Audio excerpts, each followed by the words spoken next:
ఇక మాట్లాడబోయేవారు ఈ 2 వారాలు ఏం చేసింది, వచ్చే 2 వారాలు ఏం చేయబోయేది చెప్పాలి. నేను సాహిత్య సమావేశానికి పోయానంటే మాత్రం ఒప్పుకోము. మీరు స్వయంగా ఒక పని చెయ్యాలి. ఒక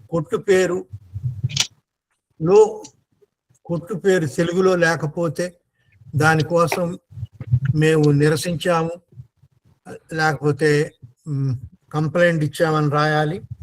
ఒక అధికారి తెలుగు వాడటం లేదు, చూసాము, అతని మీద కూడా మేము ఫిర్యాదు చేశామని చెప్పాలి. ఏది కుదరకపోతే కనీసం యూట్యూబ్లో మన వీడియోలు వస్తున్నాయి, వాటి మీద చూసి వ్యాఖ్యలను 5-6 రాయాలి. స్పష్టంగా మీరేం చేసింది చెప్పాలి. సంతోషం. మరిగా ఇక మనం కార్యక్రమం మొదలు పెడదాం. అమ్మా, వక్తని పరిచయం చేయి తల్లి. క్షమించాలి అమ్మ, ఒక్కసారి.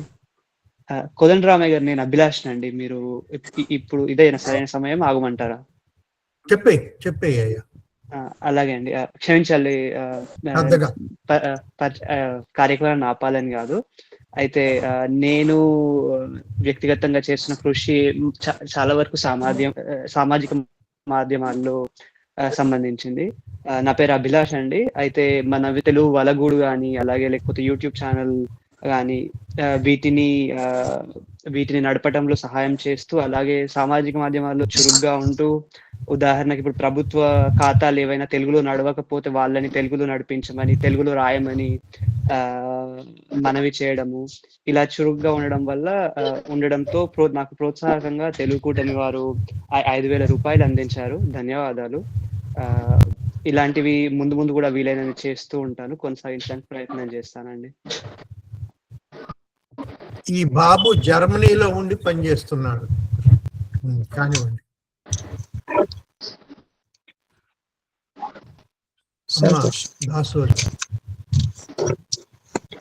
ధన్యవాదాలు.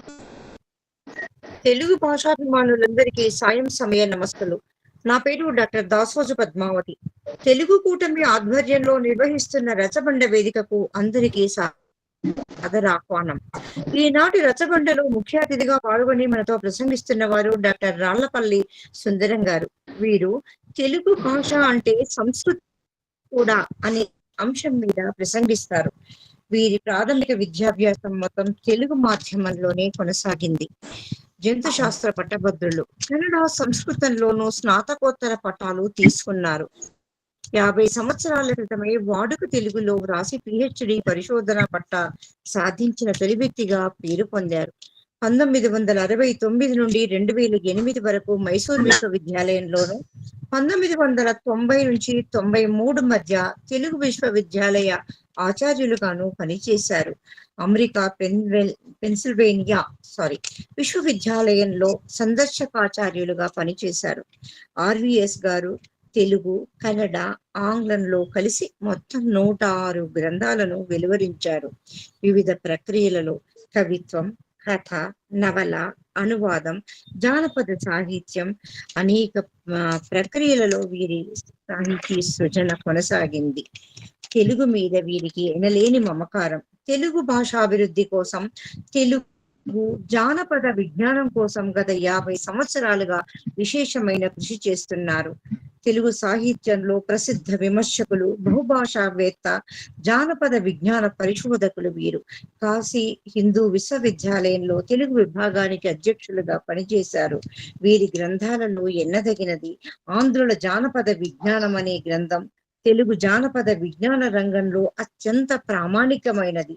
ఇది పరిశోధకులకు ఎంతో ఉపయోగపడుతుంది. ఈ గ్రంథానికి వీరికి D.Litt పట్టా లభించింది. వీరు ఇటీవల భాషా భారతి కర్ణాటక అనువాద అకాడమీ నుండి విశిష్ట పురస్కారాన్ని, ఆంధ్రప్రదేశ్ ప్రభుత్వం నుండి కళారత్న పురస్కారాన్ని అందుకున్నారు. తెలుగుకు ప్రాచీన భాష హోదా రావడంలో కృషి చేసిన వారిలో వీరు ప్రముఖులు. ప్రాచీన తెలుగు విశిష్ట అధ్యయన కేంద్రం పెంపుకు అలుపెరగక పాటుపడుతున్నారు.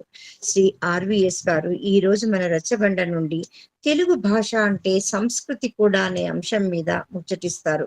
వారికి సాదర ఆహ్వానం పలుకుతుంది ఈ తెలుగు కూటమి వేదిక. ధన్యవాదాలు సార్. ఆహ్వానం. సుందరం గారు నాకు ఓ 16-17 ఏళ్ల నుంచి తెలుసు. 2 సార్లు వారింటికి కూడా పోయాను. వారు తెలుగుకి ప్రాచీన హోదా రావటంలో మిగిలిన వాళ్ళందరూ ఎంత పనిచేశారో ఈయన గారు ఒక్కరే అంత పనిచేశారు. అది ఇప్పుడు మరి వివరాలు చెప్తారో మనకి తెలియదు. పుస్తకం కూడా రాశారు దాని మీద. వారు రావటం ఇవాళ మనకి చాలా సంతోషం. అయ్యా మొదలు పెట్టండి. నమస్కారం. అందరికీ నమస్కారం అండి. ఈ తెలుగు భాష అంటే సంస్కృతి కూడా అనేది ముఖ్యంగా కొంచెం తప్పుడు పెట్టండి అయ్యా, సౌండ్ పెట్టండి కొంచెం. సౌండ్ వినిపిస్తుందండి? ఇప్పుడు బాగా వినపడుతుంది.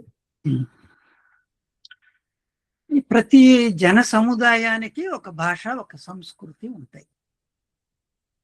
సంస్కృతి అనడానికి మనం మామూలుగా ఒక వ్యక్తి కానీ ఒక సముదాయం కానీ సాధించడం, ఏదైనా గొప్పది సాధించడం అనే అర్థంలో వాడుతుంటాం.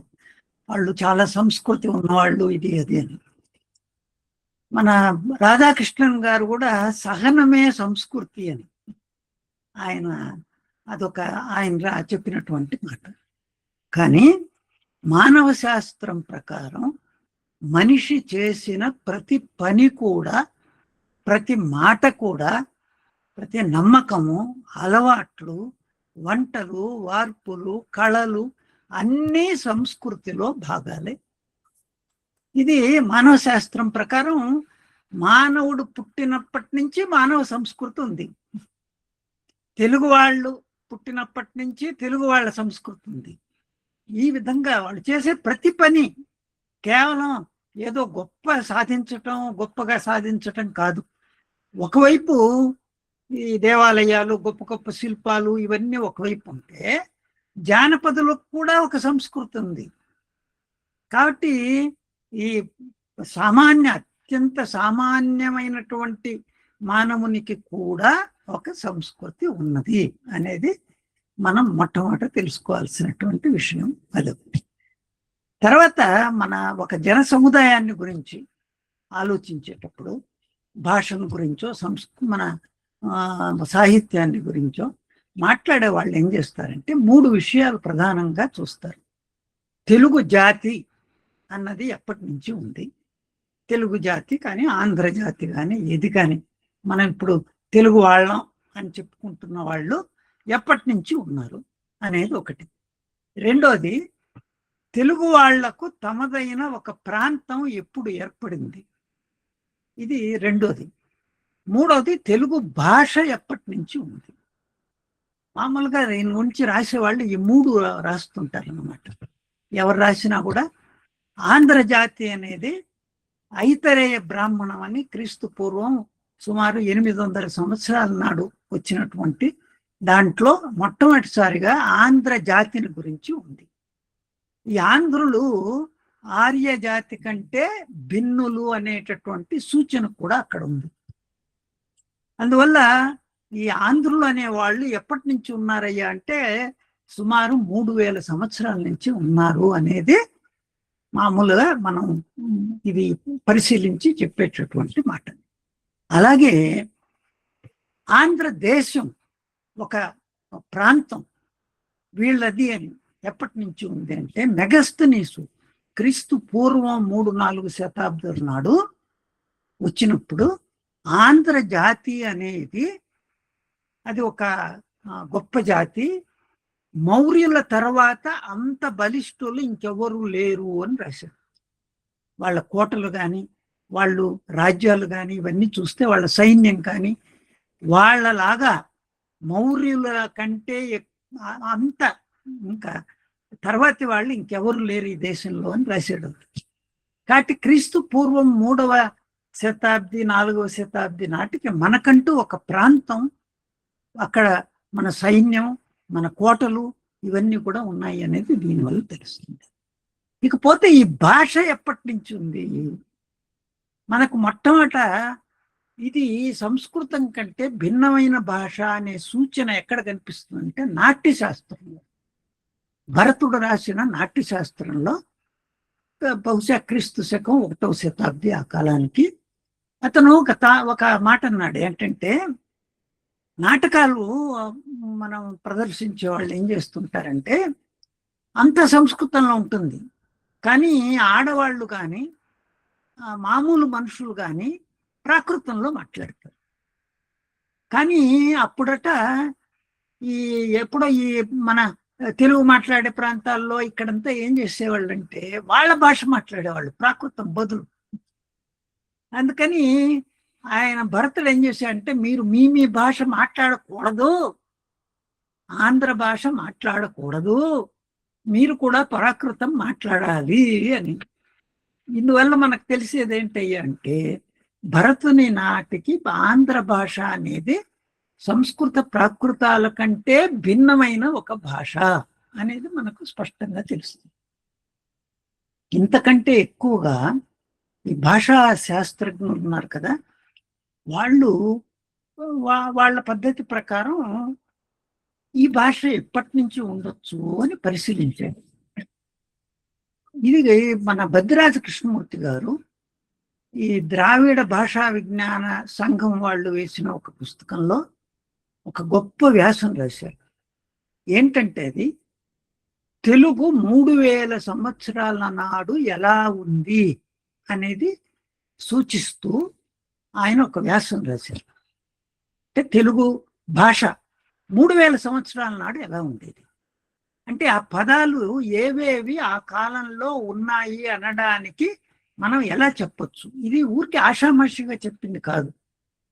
3000 ఏళ్ల నాటి నుంచి తెలుగు అంటే ఏదో మూల ద్రావిడ భాష నుంచో ఏదో విడిపోయి ఒక స్వతంత్ర భాషగా తప్పకుండా 3000 ఏళ్ల నుంచి ఉంది అని ఆయన బోలెడన్ని పదాలన్నీ ఈ పదాలు బహుశా ఆ కాలం నుంచి వాడుకలో ఉన్నాయి అని ఇచ్చారు అన్నమాట. దీనివల్ల ఎంత లేదన్నా మన భాష 3000 సంవత్సరాల నుంచి ఉంది, లేదంటే ఇంకా ముందు నుంచే ఇది ఉంది అనేది మాత్రం ఇది మనకు తెలుస్తుంది. దీనివల్ల అంటే ఒక భాష ఉన్నది అంటే వాళ్ళ సంస్కృతి కూడా ఉంది అని అర్థం. మీరు బద్దిరాజ కృష్ణమూర్తి గారు ఇచ్చిన పదాలన్నీ మీరు చూస్తే వాటిల్లో సంస్కృతికి సంబంధించిన పదాలు అంటే వ్యవసాయం, పనిముట్లు, ఇళ్లల్లో వాడేటటువంటి మన పాత్రలు, ఇలాంటివి, కళలు, ఇలాగా మీరు మనం సంస్కృతి అని ఏదైతే చెప్తామో అలాంటి వాటికి సంబంధించిన పదాలు కూడా 3000 సంవత్సరాల నుంచి ఉన్నాయి అనేది మనకు స్పష్టమవుతుంది అన్నమాట. ఇది శాసనాలు వచ్చిన కాలం నుంచి మీరు చూసినా కూడా మీకు కేవలం తెలుగు శాసనాలంటే 6వ శతాబ్దం నుంచి, కానీ అశోకుని కాలం నుంచి ప్రాకృత శాసనాలు, సంస్కృత శాసనాలు ఉన్నాయి. వాటిలో మీకు తెలుగు పదాలు కొన్ని వందలు దొరుకుతాయి. అంటే క్రీస్తు పూర్వం నుంచే శాసనాల్లో కూడా తెలుగు పదాలు మీకు వందల సంఖ్యలో దొరుకుతున్నాయి. అవి గనక చూస్తే ఒక్కొక్క పదము చాలా విలువైంది. ఎందుకంటే ఇప్పుడు ఒంగోడు అని ఉన్నది, ఆ ఒంగోడు అనేది ఇప్పుడు ఒంగోలు అయింది. ఇలాంటి బోలెడన్ని పదాలు, టాండ్రి కొండ్రా అని ఉంది, అది ఇప్పుడు తాడికొండ అయింది. ఇలాగ శాసనాల్లో కూడా మన ఆనాటి ఊళ్ళ పేర్లు ఇలాంటివన్నీ కూడా మనకు ఇవన్నీ సంస్కృతిలో భాగమే. ఇవన్నీ మనం చూసినప్పుడు ఈ శాసనాల భాషను గురించి చాలా వచ్చాయి.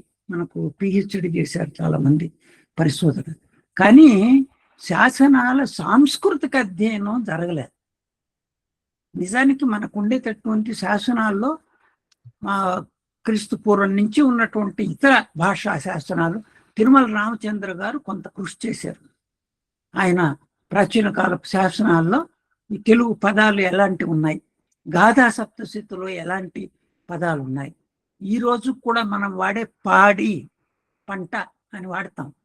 పాడి అనే శబ్దం మన క్రీస్తు శకం 1వ శతాబ్ది నాటి గాథా సప్తశతి అనే ప్రాకృత గ్రంథంలో కూడా ఉంది పాడి. మనం పిల్ల అంటాం ఇప్పటికీ, పిల్ల అంటే ఆడపిల్ల అనే అర్థంలో, అది అప్పటికే ఉంది. ఇలాంటివి కొన్ని ఆ పదాలను బట్టే మన సంస్కృతి, మన భాష వీటిల గురించి మనం తెలుసుకోవచ్చు. కాబట్టి కొన్ని వేల సంవత్సరాల నుంచి ఉన్నటువంటి ఈ భాష, దానికి సంబంధించిన సంస్కృతి, వీటిల్ని మనం ఇప్పుడు ఎలా కాపాడుకోవాలి అనేది మన ముందున్నటువంటి విషయం. ముఖ్యంగా నాకేంటంటే నేను మా ఊరు నెల్లూరు. నేను 1962లో నేను మా SSLC వరకు తెలుగు మాధ్యమంలోనే చదివి అక్కడి నుంచి చెన్నపురికి వచ్చాను. అంటే 62 అంటే ఇప్పటికీ 64 ఏళ్ల క్రితమే మా ఊరు వదిలిపెట్టి వచ్చేసాను. కానీ ఏనాడు తెలుగును మర్చిపోలేదు. నేను చదివింది జంతు శాస్త్రం BSc. తర్వాత పట్టుబట్టి MSc కాకుండా తెలుగు MAలో చేరాను మద్రాసులో ప్రెసిడెన్సీ కళాశాలలో. ఈ ఇన్నేళ్ళైనా కూడా ఏమాత్రం మా భాషలో మార్పు రాలేదు, మా ఇంట్లో మార్పు రాలేదు, మా పిల్లలకు మార్పు రాలేదు. మేము చక్కగా తెలుగులోనే మాట్లాడుకుంటాం. కానీ ప్రస్తుతం తెలుగును నాశనం చేయడానికి పూనుకున్నది 2 నాకు ముఖ్యంగా. ఒకటి సినిమాలు, రెండోది సీరియళ్ళు. నిజానికి ఒక్కొక్కసారి ఎంతగా చిరాకేస్తుందంటే, ఒక సినిమాలోనండి భరత్ అనే నేను అని, దాంట్లో అతను ముఖ్యమంత్రి అవుతాడు. నాకు ఆ మహేష్ అతనంటే చాలా ఇష్టం.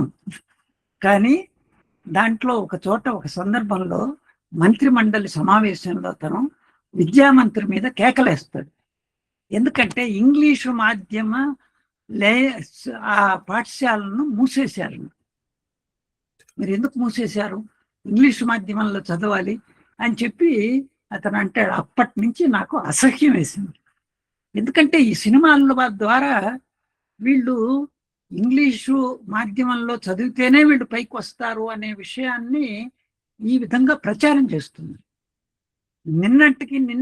నిన్నంటే ఒక ధారావాహికలో ఒక అమ్మ కొడుకుతో, నీకు ఇప్పటి వరకు ఏదో మామూలు సర్కారు బడిలో చదివావు, కానీ నేను మంచి ఇంగ్లీషు మాధ్యమం ఉండే దాంట్లో చేరుస్తాను. వాడంటాడు, ఎందుకమ్మా నేను ఇక్కడే బాగా చదువుకుంటాను, బాగా పైకి వస్తారు కదా అంటే, అలా కాదు నాన్న, నువ్వు ఇంగ్లీషు మాధ్యమంలో చదవాలి, 1,20,000 అడుగుతున్నారు, నేను ఎలాగో కష్టపడి నిన్ను అక్కడికి చేరుస్తాను. చూడండి, ప్రచారాలు ఈ విధంగా జరుగుతాయి అన్నమాట. ఇది నిజంగా చాలా విషాదం కలిగించేటటువంటి విషయం. ఎందుకు చేస్తున్నారో ఈ విధంగా ఏంటో అర్థం కాదు. ఒకానొక కాలంలో ఈ తెలుగు భాష మీద మాకు మమకారం కలిగించేట్లుగా ఉండేవి. KV రెడ్డి గారు కానీ, ఆ కాలంలో KV రెడ్డి వేదాంతం, మన ఆదుర్తి గారు, K. విశ్వనాథ్ గారు, వీళ్ళు తీసుకున్నటువంటి వాళ్ళు ఆ భాష, ఎలాంటి భాషను వాడేవాళ్ళు. అలాంటి ఆ కాలంలో ఎన్టీ రామారావు గారు కానీ, నాగేశ్వరరావు గారు కానీ, వీళ్ళందరూ కూడా మాట్లాడే భాష ఎలా ఉండేది. కానీ ఇప్పటి వాళ్ళు ఒక చక్కగానే చెప్పేందుకు కూడా చేత కాదు, చందమామ అని చెప్పడం చేత కాదు. ఇలాంటి దిగజారిపోవడం అనేది మనకు ఈ సినిమాల్లో, అంటే సాంస్కృతిక విషయాలు కానీ, భాషను కానీ ప్రస్తుతం ఎంత దారుణంగా ఉంటున్నాయంటే, వాటి వల్ల ప్రజల మీద చాలా ప్రభావం కలుగుతుంది. ఇప్పుడు వంట వార్పు వీటి మీద వస్తుంటాయంటే కొన్ని కార్యక్రమాలు, దాంట్లో తెలుగు మాటలే ఉండవు. కొంచెం ఒక స్పూన్ సాల్ట్ వేయండి, తర్వాత కొంచెం వాటర్ పోయండి, ఇలాగా మాట్లాడతారు. ఎంత అసహ్యంగా ఉంటుందో. మామూలు మనకు తెలిసిన వంటలను గురించి చెప్పేటప్పుడు కూడా కావాలనే ఇంగ్లీష్ మాట్లాడడం, ఇలాంటివన్నీ జరుగుతూ ఉంటాయి. దీన్ని ఎలాగా కాపాడుకోవడం? నిజానికి మేము జానపద విజ్ఞానం బోధించేటప్పుడు, జానపద విజ్ఞానము దాని ప్రయోజనాల్లో ఒకటి ఏంటంటే సంస్కృతిని పరిరక్షించటం. జానపద విజ్ఞానం సంస్కృతిని పరిరక్షిస్తుంది అన్నది. ఎలాగా అంటే, మనం ఎన్ని రకాలుగా ఎన్ని వేషాలు వేసినా, ఒక మంచి శుభకార్యం జరిగేటప్పుడు, పెళ్ళిళ్ళు జరిగేటప్పుడు, లేకపోతే వ్రతాలు ఇలాంటివి జరిగేటప్పుడు మనం దుస్తులు కానీ మన మాటలు కానీ ఇలాంటివన్నీ మార్పులు వస్తాయి. అంటే జానపద విజ్ఞానానికి సంబంధించినటువంటి పనులు, వ్యవసాయం అనేది ఉంది. వ్యవసాయం చేసేటప్పుడు ఎవరు ఇంగ్లీష్లో మాట్లాడుకోరు, తెలుగులోనే అచ్చమైన తెలుగులో మాట్లాడతారు. వృత్తులు, వివిధ వృత్తులలో వాళ్లకు ఉండే భాషా జ్ఞానం మనకు లేదు. ఒక కుండ అనేది ఒకటి తెలుసు మనకు, కానీ చట్టి అని ఇలాగే 20 పేర్లు చెప్తారు వాళ్ళు. కాబట్టి భాషా జ్ఞానం విషయం తీసుకున్నా కూడా సామాన్య జనులకు ఉన్నంత భాషా జ్ఞానం మనకు లేదు. వాళ్ళకున్నంత విస్తృతమైనటువంటి ఒక భాష మనం వాడలేము. ఇది మనం తెలుసుకోవాల్సినటువంటి విషయం. ఇవన్నీ బాగున్నాయి, కానీ కార్యాచరణ ఎలాగా అనేది నిజానికి చాలా వరకు ఈ ప్రణాళికలో వీటిల్లో అన్నిట్లో ఉన్నది. కానీ ఎంతవరకు మనం కార్యాచరణ చేస్తున్నాము అనేది కూడా చాలా ముఖ్యం. ఎందుకంటే పాలకులకు తెలియజెప్పేది ఎలా అనేది నాకు అసలు తెలియడం లేదు. పాలకులకు జనసమూహానికి అర్థమయ్యేట్లు చేసేది ఎలాగా, ఏ విధంగా చేయాలి, ఏ మాధ్యమం ద్వారా చేయాలి. మనం మాట్లాడుకుంటే చాలదు కదా. కొంతమంది చేసినటువంటి తప్పులను బయటకు పెట్టడం ఇలాంటివన్నీ చేస్తున్నారు. కానీ మన పాలకులకు అర్థమయ్యేలాగా చెప్పడం. ఇటీవల మన విద్యామంత్రి గారు రష్యాకి వెళ్ళారండి. వెళ్ళి అక్కడ విద్యా బోధన చాలా అద్భుతంగా ఉంది అని చెప్పి మన పత్రికల్లో వచ్చింది. అన్ని చెప్పారు ఆయన. అక్కడ ఎలాగ బోధిస్తున్నారు, విద్యార్థులకు బోధిస్తారు, అక్కడ పరిస్థితులు ఎలా ఉన్నాయి, ఎంత చక్కగా ఉన్నాయి, ఆ విద్యా బోధన ఎంత బాగుంది అనేది ప్రశంసించారు. కానీ అది ఏ భాషలో జరుగుతున్నది అనేది ఎక్కడ చెప్పలేదు. రష్యన్లోనే బోధిస్తారు, జర్మనీలో జర్మన్లోనే బోధిస్తారు. చిన్న అనేక దేశాలు, స్కాండినేవియా అని, స్కాట్లాండ్ అని, ఐర్లాండ్ అని, ఇలాంటివి అక్కడంతా కూడా వాళ్ళ మాధ్యమం వాళ్ళ భాష. కానీ మన దౌర్భాగ్యం ఏంటంటే, ఇప్పుడు ఇంకొకరు చెప్పారండి మన దీంట్లో, పేద విద్యార్థులను విదేశాలకు పంపడానికి మేము ధన సహాయం చేస్తామని ఒక మంత్రి గారు సెలవిచ్చారు. ఇది ఎంత సిగ్గుచేటండి.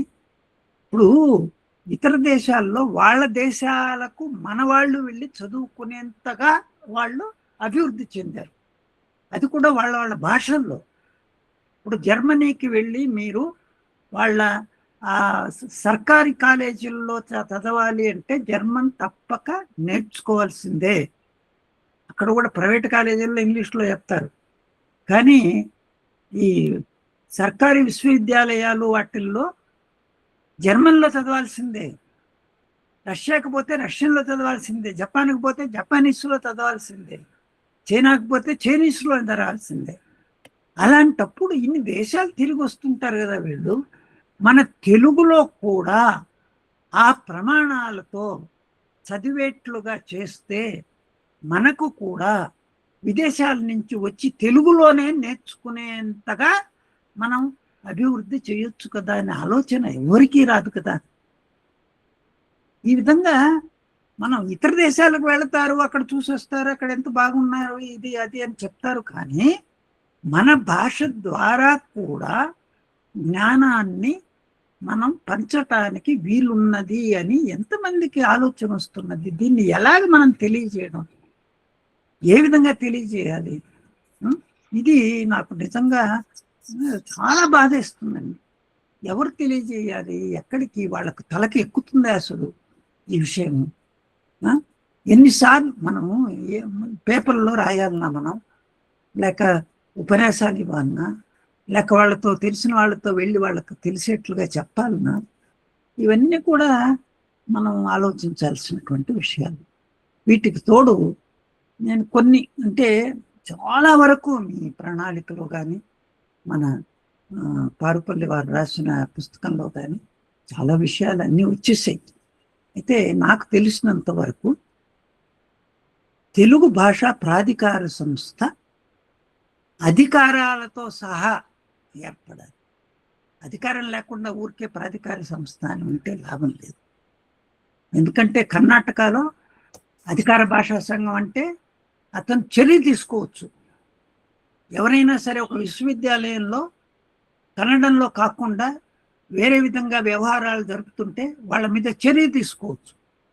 కానీ మనకు ఎక్కడ ఉంది ఆ అధికారం? ఎక్కడుంది? లేదు మనకు. కాబట్టి ఒక ప్రాధికార సంస్థ ఉండడం కాదు, అధికారం కూడా ఉండాలి. అప్పుడే మీరు ఏ అంగట్లోనైనా ఏ కొట్టు మీదైనా నీవు తెలుగులో, ప్రధానంగా తెలుగులోనే రాయాలి. తర్వాత కావాలంటే చిన్న అక్షరాలతో ఇంగ్లీష్లో రాసుకో. కానీ ప్రధానంగా ఇక్కడంతే. ఇక్కడ ఎవ్వరు వేరే భాషలో కానీ ఇంగ్లీష్లో రాయడానికి అంత సాహసం చేయరండి. చేస్తే వెంటనే వచ్చి దాని మీద పేడ నీళ్ళు ఏదో ఒకటి పేడ చదువుతారు. అందువల్ల అంతవరకు ఇప్పుడు ఇక్కడ ఎక్కడ మీకు ఎట్లాంటి సంస్థ అయినా సరే, ఎట్లాంటి పెద్ద పెద్ద సంస్థలైనా సరే మొదట మాత్రం పైన ప్రధానంగా కన్నడంలోనే ఉంటుంది. అట్లాంటిది మన తెలుగునాట ఎప్పుడు వస్తుందో మనకు తెలియదు. ఇవంతా కూడా ఈ తెలుగు భాషా ప్రాధికార సంస్థ చేయాల్సినటువంటి పనులు. తర్వాత అన్ని విద్యా బోధనల్లో తెలుగు తప్పనిసరిగా ఉండాలి అనేది. నేను యూనివర్సిటీ ఆఫ్ పెన్సిల్వేనియాలో పనిచేసేటప్పుడు నా విద్యార్థులు తెలుగు నేర్చుకోవడానికి వచ్చిన విద్యార్థులు ఎవరయ్యా అంటే వాళ్ళు మెడిసిన్ చదివేవాళ్ళు, ఇంజనీరింగ్ చదివేవాళ్ళు, తర్వాత డెంటిస్టు, అక్కడి నుంచి వాళ్ళు వచ్చి తెలుగు చదువుతారు.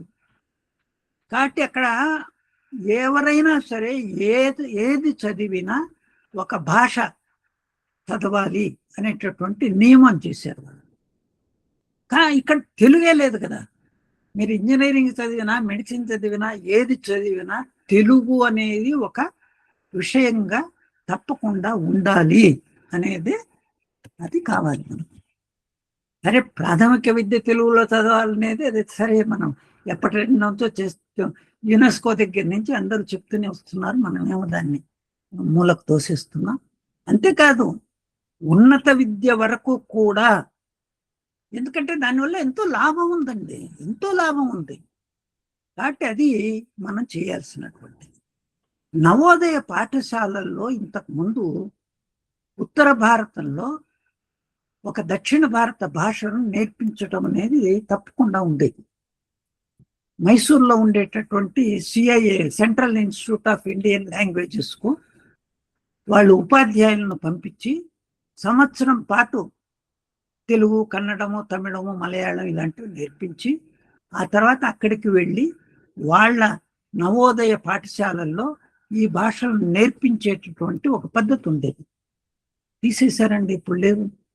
ఎవరు రావటం లేదు, నేర్చుకోవటం లేదు, ఏమీ లేదు. ఇది ఎందుకంటే మనం కూడా ఇప్పుడు ఉత్తర భారతంలో మనది చదవాలి, మనం వాళ్ళది చదవాలి, ఇలాగ ఇచ్చిపుచ్చుకోవడాలు ఉన్నప్పుడే మనకు ఒక దేశం అనేది, దేశంలో అందరినీ మనం గౌరవంగా చూస్తున్నాం అనేది బలపడుతుంది. ఇది ఒకటి. తర్వాత తెలుగులోనే వ్యవహారం, తెలుగులోనే సంతకం పెట్టడం, ఇలాంటివి ఇది మన హృదయంలో నుంచి రావాలి. ఒకసారి కృపాచార్య గారు ఆయన నాగార్జున విశ్వవిద్యాలయంలో ఉంది, తర్వాత వీసీగా కూడా పనిచేశారు. ఆయన ఏదో ఇంగ్లీష్కు సంబంధించినటువంటి దాంట్లో నేను ఇంగ్లీష్లో సంతకం పెట్టాను. ఇది మీది కాదే అన్నారు. ఎందుకంటే నేను ఎప్పుడు కూడా తెలుగుకు సంబంధించిన పిహెచ్డి కానీ ఇలాంటివి వస్తే తెలుగులోనే సంతకం పెట్టేవాడిని. ఆయనకు బాగా నా పరిచయం, నా సంతకం. తెలుగు విశ్వవిద్యాలయం వాళ్ళు నాకు ప్రతి పిహెచ్డి ఇవన్నీ పంపించేవారు. కానీ వాళ్ళు పంపించేటటువంటి వాళ్ళు పంపించే ఆ ఉత్తరం ఇంగ్లీష్లో ఉండేది. నేను తిప్పి పంపించాను చాలాసార్లు.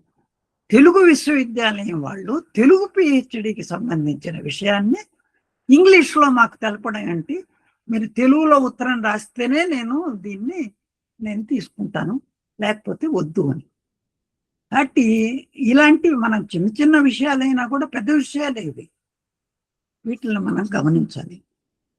తర్వాత నేను ఇంకో ఒక ఆలోచన వచ్చిందండి నాకు. మనం ఎలాగైనా సరే మన ప్రభుత్వానికి తెలియచెప్పి తెలుగు మాధ్యమంలో మాదిరి పాఠశాలలు, అంటే మోడల్ స్కూల్స్ లాగా, ఇప్పుడు నవోదయ పెట్టారు కదా, మొరార్జీ దేశాయి ఇవన్నీ పెట్టారు. అలాగే మన వాళ్ళు కూడా, ఎందుకు చెప్తున్నానంటే మన బెంగళూరు విశ్వవిద్యాలయంలో చిదానందమూర్తి గారని గొప్ప కన్నడ ప్రొఫెసర్ ఉండేవారు. ఆయన్ను మన తగిరాల సుబ్బారావు గారు ఎప్పుడు కొంత ఎగతాళి చేసేవారు. ఎందుకంటే మీరు అన్ని చెప్తారు, కన్నడం కన్నడం అంటారు, మీ అబ్బాయి మీ వాళ్ళనేమో ఇంగ్లీష్ మీడియంలో చదివిస్తున్నారంటే. అప్పుడు ఆయన ఒక మాట అనేవాళ్ళు, కన్నడంలో మంచి పాఠశాలలు అనేవి లేవు, నన్నేం చేయమంటారు. కాబట్టి నిజంగా తెలుగు మాధ్యమంలో మాదిరి పాఠశాలలు అనేవి ప్రతి జిల్లాకు ఒక్కటైనా మనం నెలకొల్పి ఉన్నత ప్రమాణాలతో, అంటే అంతర్జాతీయ ప్రమాణాలతో అక్కడ విద్యా బోధన జరిగేట్లుగా చేయగలిగితే నిజంగా తప్పకుండా ఆ వైపు పిల్లలందరూ కూడా ఆకర్షితులు అవుతారని నాకు అనిపిస్తుంది. ఇది ఇట్లాంటిది జరిగితే బాగుండు అనిపిస్తుంది. ఇంగ్లీషు పెట్టనివ్వండి, ప్రైవేట్ స్కూల్స్లో పెట్టుకోనివ్వండి, ఏమన్నా చేసుకోనివ్వండి, కానీ కనీసం వీళ్ళైనా మన ప్రభుత్వం వాళ్ళైనా ఇలాంటి పని ఒకటి చేస్తే బాగుంటుందేమో అని నాకు అనిపిస్తుంది. ఇది మనం తెలుగు అంటే ఇప్పటి తెలుగు సరే, మన ప్రాచీన, మనకు 1000 ఏళ్లకు పైగా మనకు సాహిత్యానికి భాషకేమో 3000 సంవత్సరాల చరిత్ర ఉన్నదండి. అందువల్లనే ప్రాచీన హోదా రావాలని మేము చాలా పోరాటం జరిపాము, చివరికి ఏదో సాధించాము. కానీ దానికి స్వతంత్ర ప్రతిపత్తి ఇంకా రాలే. తమిళానికి వచ్చి వాళ్ళు 100 పుస్తకాలు ఇప్పటి వరకు వేశారు, వాళ్ళ సాహిత్యం అంతా ఇతర భాషల్లోకి అనువాదం చేయించారు, చాలా చేశారు. కానీ మనం చేయలేకపోతున్నాం. ఎందుకంటే సంవత్సరానికి ఒక 2 కోట్లు కూడా ఇవ్వరు తెలుగుకు. నామకే వాస్తే అంటారు కదా, ఆ విధంగా తెలుగుకి ఏదో ఇచ్చారంటే ఇచ్చారంతే. ఒక స్వతంత్ర ప్రతిపత్తి రావటం, తగినంత ధన సహాయం ఉంటే తెలుగు భాష, చాలా చోట్ల చెప్పాను నేను, ప్రపంచంలో 1000 సంవత్సరాలకు పైగా ఒక రోజు కూడా ఊరికే ఉండకుండా ఒక సాహిత్య సృష్టి జరిపినటువంటి భాషలు ఎక్కడున్నాయి మీకు? మీరు చూడండి, ఏ భాష అయినా తీసుకోండి, 1000 సంవత్సరాలకు పైగా. ఇప్పుడు తెలుగు సాహిత్యం తీసుకుంటే నన్నయ్య కానీ, అంతకు పూర్వం కానీ కవిజనాశ్రయం ఉంది. అప్పటి నుంచి ఈ రోజు వరకు మనం తెలుగు వాళ్ళు రాయడం నిలపలేదు. తమిళంలో అలా కాదు, మధ్య మధ్యలో లేవు, మధ్య మధ్యలో విరామాలు. మీకు చాలా భాషల్లో మధ్యలో ఉండవు. తర్వాత ఇంత ఒక 1000 సంవత్సరాలకు పైగా ఉన్న చరిత్ర ఒక సాహిత్యానికి, 3000 సంవత్సరాలకు పైగా ఉన్నటువంటి ఒక భాషకు, భాష ఒక చరిత్ర, ఇవి ఉండడం అనేది మనకు ఒక గర్వకారణం ఉంది. అందువల్ల దీని గురించి మనం చెప్పాలి. ఆయన ఏంటంటే 3 ఉన్నాయండి, నేను చాలా చోట్ల చెప్పాను. ఇతరులు చేసినటువంటి పనులన్నీ తెలుగు వాళ్ళకి చెప్పడం.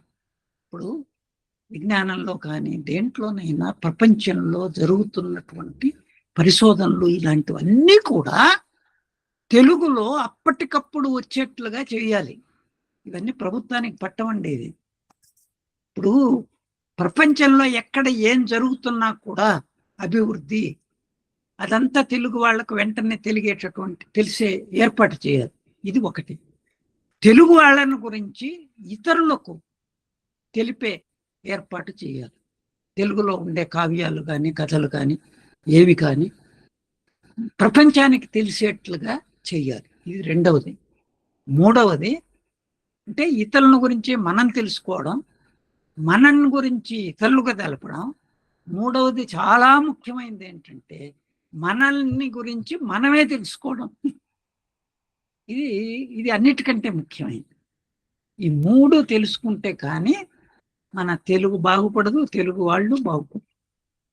అట్టి ఈ విషయంలో మనం ఎలా, ఈ కార్యాచరణ ఎలా ఉండాలి, ఏం చేయాలి, మనకు అందరం మనం తెలుసు, ఈ విషయాలన్నీ తెలుసు, కానీ వీటిని అమలు చేసేది ఎలాగా, ఆచరణలో పెట్టేది ఎలాగా అనే విషయాన్ని మనం చాలా గంభీరంగా ఆలోచించాల్సినటువంటి విషయం ఇది అని చెప్తూ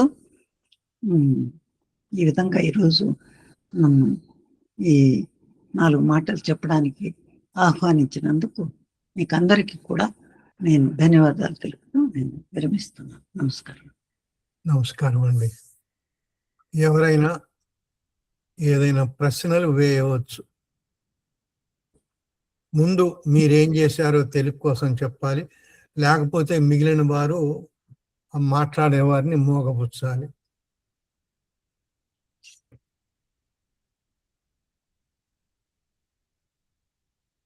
మధురెడ్డి గారు మాట్లాడండి. నమస్కారం సుందరం గారు, చాలా మంచి విషయాలు చెప్పారు. నేను మీకన్నా 1-2 సంవత్సరాలు 3 సంవత్సరాలు చిన్న వయసు ఉండొచ్చు, నాకు 82 సంవత్సరాలు. చాలా విషయాలు మీరు చెప్పే విషయాలు నేను కూడా చెప్తున్నాను. నేను అమెరికాలో 57 సంవత్సరాలుగా ఉంటున్నాను. అయితే మీతో 1-2 విషయాల గురించి మాట్లాడదలుచుకున్నాను. మీరు ఒకటి అన్నారు, కర్ణాటక ప్రాంతంలో మంచి కన్నడ భాషలో ఉన్న మాధ్యమంలో ఉన్న బడులు సరైన బడులు లేవని ప్రొఫెసర్ గారు చెప్పారన్నారు కదా. ఒక్క బడి పెట్టమన్నారు, ఒక్క బడి సరిపోదండి. జిల్లాకు నా అభిప్రాయంలో ప్రతి బడిలో తెలుగు మాధ్యమంలో సెకండరీ ఎడ్యుకేషన్ కంప్లీట్ గా ఉండాలి. ఇంకో 20 సంవత్సరాల లోపల యూనివర్సిటీ ఎడ్యుకేషన్ కూడా యూరోప్ లో ఆగా మన తెలుగులోనే లా, మెడిసిన్ కూడా రావాలి. దానికి కొన్ని విషయాలలో మీరు అన్నట్టు ఎవరు పరిశోధన చేస్తే వాళ్ళు పదాలను పుట్టిస్తారు. ఈనాడు ఇంగ్లీష్ భాషలో 70% పదాలు ఇతర భాషల నుంచి అరువు తెచ్చుకున్నవే.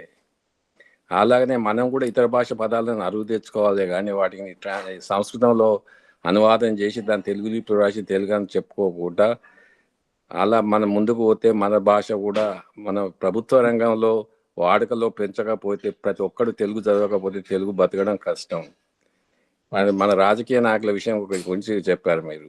రాజకీయ నాయకులకు కావాల్సింది నెక్స్ట్ ఎలక్షన్లో ఓట్లు పడాలి, గెలవాలి. వాళ్ళకు ఓట్లు ఎక్కడున్నో ఎక్కడ పోతారు. వాళ్ళ దగ్గర నిజమైన బలం లేదు. కుల నాయకులు, మత నాయకులు రాజకీయాలు నడుపుతున్నారు మన దేశంలో, మన రాష్ట్రంలో ముఖ్యంగా. కనుక రాజకీయ నాయకులు చేస్తారన్న ఆశ లేదు మనకు. మనం ప్రజల దగ్గరకు పోయి ప్రజలలో చైతన్యం తీసుకొచ్చి, ముఖ్యంగా తెలుగు మాధ్యమంలో సెకండరీ ఎడ్యుకేషన్ మొత్తం తెలుగు మాధ్యమంలో చదివితే వాళ్ళ పిల్లలకు, ఇదివరకు శ్రీనివాస్ తేజ గారు కూడా చెప్పారు కాగ్నేషన్ గురించి, దానికి చాలా లాభాలు ఉన్నవి, నష్టాలు. ఇంగ్లీష్ మాధ్యమం చదవడం వల్ల చాలా నష్టాలు ఉన్నాయని ప్రజలకు చెప్పాలి, చైతన్యం తీసుకురావాలని నా అభిప్రాయం. మీ సమయానికి చాలా కృతజ్ఞతలు. ఒకటి, నేను ప్రతిరోజు 7-8 గంటలు తెలుగు సోషల్ మీడియాలో తెలుగు కూటమి TDF చర్చలో నేను తెలుగు గురించి రాస్తుంటాను, ఉత్తరాలు రాస్తాను. ఈ మధ్య ఉత్తరం రాసిన, వీలైతే మీకు పంపిస్తాను, చూడండి. థ్యాంక్ యూ, కృతజ్ఞతలు. తెలుగు కూటమి ఫేస్బుక్ కి వారు అడ్మిన్ అన్నమాట. మనవాళ్ళు కూడా దయచేసి అందులో చేరండి. మీరు కూడా దయచేసి జాయిన్ అయ్యి మీ అభిప్రాయాలను పంచుకోండి అక్కడ. ఇది రాళ్ళపల్లి గారికి. సుందరం గారు ఏమైనా చెప్తారా? సరేనండి, సరే. ఆయన చెప్పినవన్నీ సరిగ్గా ఉన్నాయండి. కానీ అదే నిజమే, ఎంత ఎక్కువగా తెలుగు మాధ్యమం వస్తే మనం ఎంత సంతోషించాలి, నిజమే. కానీ ఇప్పుడు మేము SLC చదివేంత వరకు సైన్స్ అన్ని తెలుగులో చెప్పేవారు చక్కగా. ఇప్పటికి కూడా ఆ పదాలన్నీ గుర్తున్నాయండి మాకు. ప్రతి విషయము తెలుగులోనే చెప్పేవారు, బాగా చక్కగా చెప్పేవారు. కానీ ఇప్పుడు చెప్పరు, సైన్స్ చెప్పడానికి వీలు లేదు, ఇది లేదు, అది లేదని వితండవాదాలు చేస్తున్నారు. అందువల్ల నిజంగా మనసు అనేది ఉంటే తప్పకుండా మార్గం ఉండనే ఉంటుంది. నేను అనేది ఏంటంటే, కనీసం ఒక మోడల్ స్కూల్స్ అయినా, ఒక జిల్లాకు ఒకటైనా మంచి ఒక గవర్నమెంట్ స్కూల్స్ ఏ స్థితిలో ఉన్నాయో మనకు తెలుసు.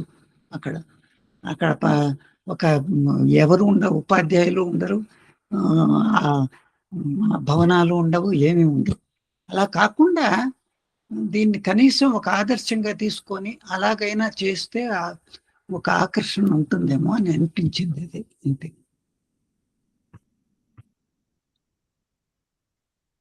ఇంకా ఎవరైనా?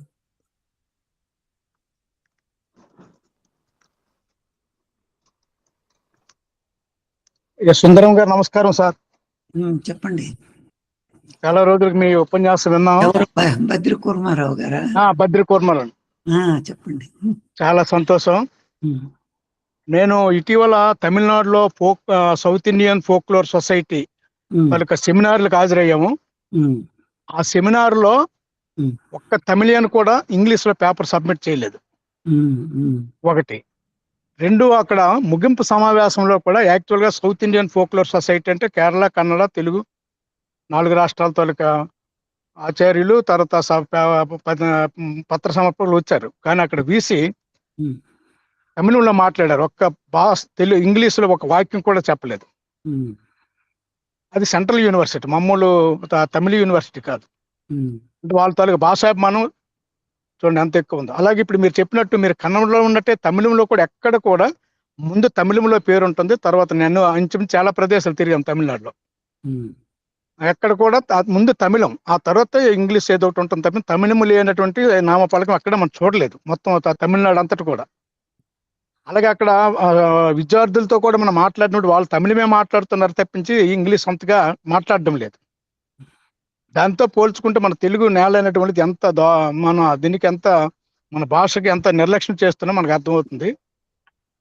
మరి మీరు చెప్పిన సూచనలు అన్నీ బాగానే ఉన్నాయి. ఇందాక చెప్పారు అదే రష్యాలో విద్యా విధానం చాలా బాగుందని చెప్తున్నారు, కానీ రష్యాలో ఏ మాధ్యమంలో ఉన్నటువంటిది మన నాయకులకి అది అంతుపట్టలు ఉండేది. అంతుపట్టడం కాదు, వాళ్ళకి తెలుసు కానీ చెప్పరు. తెలుసు. అదే అసలు ఇంతకు నాకు సందేహం ఏంటంటే మన విద్యాశాఖ మంత్రి గారికి తెలుగు వచ్చా లేదని, తెలుగు చదవగలరా రాయగలరా లేదని వద్దులేండి, అది మనం వ్యక్తిగత సందేహం. మనం అంటే మనం చెప్పేది మన విధానం మాట్లాడదాం. ఎందుకంటే మనం ఎక్కడికి వెళ్ళినా, ఏ దేశానికి వెళ్ళినా ఆ దేశంలో వాళ్ళ భాషలోనే విద్య జరుగుతున్నది, విద్యా బోధన అనేది ముఖ్యం మనకు. కానీ ఎవరు వాళ్ళ సంగతి మనకు అక్కర్లేదంటే ఒక విద్యాశాఖ మంత్రికి అంటే నాకు అనుమానం. ఎందుకంటే వాళ్ళంతా చిన్నప్పటి నుండి పబ్లిక్ స్కూల్స్ లోనో తర్వాత విదేశాల్లో చదువుకున్నప్పుడు వాళ్ళకి తెలుగు భాష వస్తుందని నేను అనుకోవడం. చదువుకున్నా కూడా ఇప్పుడు చూడండి, నేనే కాదు, పెద్ద వాళ్ళు కూడా ఎంతో మంది మన దేశంలో ప్రెసిడెంట్స్ గా పనిచేసిన వాళ్ళు, ఇట్లాంటి వాళ్ళు కూడా వాళ్ళ విద్యా మొదట ప్రాథమిక విద్య అంతా కూడా వాళ్ళ భాషలోనే చేసుకున్నారు. తర్వాత ఇప్పుడు నేను తెలుగు ఎంఏ చేశాను, కానీ యూనివర్సిటీ ఆఫ్ పెన్సిల్వేనియాలో ఇంగ్లీష్ లో కూడా బోధించాను. మనం నేర్చుకునేది ఎన్ని భాషలైనా నేర్చుకోవచ్చు. ఇంగ్లీష్ కూడా సరిగ్గా నేర్పడం లేదు కదా మనం. తెలుగు నేర్పడం లేదు, ఇంగ్లీష్ నేర్పడం లేదు. అందువల్ల ఏది కానీ మనం పట్టుదలతో వీళ్ళు ఒక భాషను కానీ ఆ భాష ద్వారా కానీ జ్ఞానాన్ని ఎలాగ చక్కగా నేర్పించాలి అనే దాని మీద దృష్టి పెట్టాలి అంతే. కానీ అది మాతృభాష ద్వారా అయితే అది ఇంకా సుగమం అవుతుంది అనేది అర్థం చేసుకోవాలి. అలాగే కేరళ సంబంధించినటువంటి కురూప్ అనేటువంటి జ్ఞానపీఠ అవార్డు గ్రహీత ఏం చెప్పారంటే, మన ఏ భాషలోనైనా రాయడము చదవడం రాకపోతే వాళ్ళు గ్రాడ్యుయేట్స్ అయినా సరే ఆ భాషలో నిరక్షరాస్యులని, అది మన రాష్ట్రానికి కూడా వర్తిస్తుందని నేను అనుకుంటున్నాను. కాబట్టి భాష గురించి భాషా అభిమానులు కానీ లేకపోతే ప్రజా సంఘాలు లేదు మీరు అన్నట్టు ప్రభుత్వానికి తెలియపరిచి ప్రభుత్వం మీద ఒత్తిడి తేవాలి. వాళ్ళు రాజకీయ నాయకులు ఏం చేయలేకపోయినా సరే మనం వాళ్ళకి ఆ స్పృహ కలిగించాలన్నటువంటి ఇది నా అభిప్రాయం. ధన్యవాదాలు. కొత్తగా వచ్చిన వారు చాట్లో తమ ఫోన్ సంఖ్యను రాయండి. ఇకపోతే కన్నడ భాషలో మొట్టమొదట పెద్ద పుస్తకాలు రాసి పెద్ద పేరు తెచ్చుకున్న వాళ్ళు ముగ్గురు కూడా తెలుగు వాళ్ళే. మీకు తెలుసండి, ఆ రాతో మొదలైతే వాళ్ళ పేర్లు. ఇకపోతే ఇప్పుడు రాళ్లపల్లి సుందరంగాడు వారు కూడా కర్ణాటకలో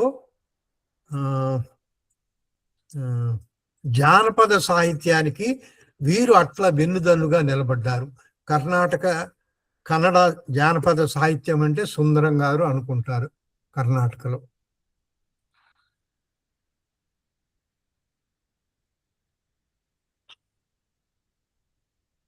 రేమిళ్ళ గారు ఒక రాయి వేయండి. నమస్కారం అండి. నాది ఒకటే, మనం తెలుగు మాధ్యమంలో నేర్పించాలి అంటే అది చాలా కష్టతరమైన పని. ప్రయత్నం చేయాలి, కానీ అది ఏటికి ఎదురీద్దడం. ఇప్పుడు ఎందుకంటే మనం అందరం ఉపన్యాసాల్లో ఇన్ని మాట్లాడినాం, మనలో వాళ్ళే మన పిల్లలు అట్లీస్ట్ మన వాళ్ళని ఎందులో చేర్చట్లేదు. ఈ సమావేశానికి ఒక్క యువకులను కూడా తీసుకురాలేకపోతున్నాం. అంచేత తెలుగు మాధ్యమం గురించి ప్రయత్నం చేసినా నేను వద్దని అన్ను. నువ్వు ఎక్కడైనా ఉండి ఏవైనా చదివి ఏ ఉద్యోగమైనా చేసుకో, తెలుగుగా నేర్చుకో. ఇప్పుడే జర్మనీ వెళ్ళాలంటే జర్మను, ఫ్రాన్స్ వెళ్ళాలంటే ఫ్రెంచ్ లాంగ్వేజ్ నేర్చుకోవట్లేదు మన వాళ్ళు, మెకానికల్ ఇంజనీర్స్. సో అంచేత నేర్చుకోవాలి అంటే నేర్చుకోగలరు.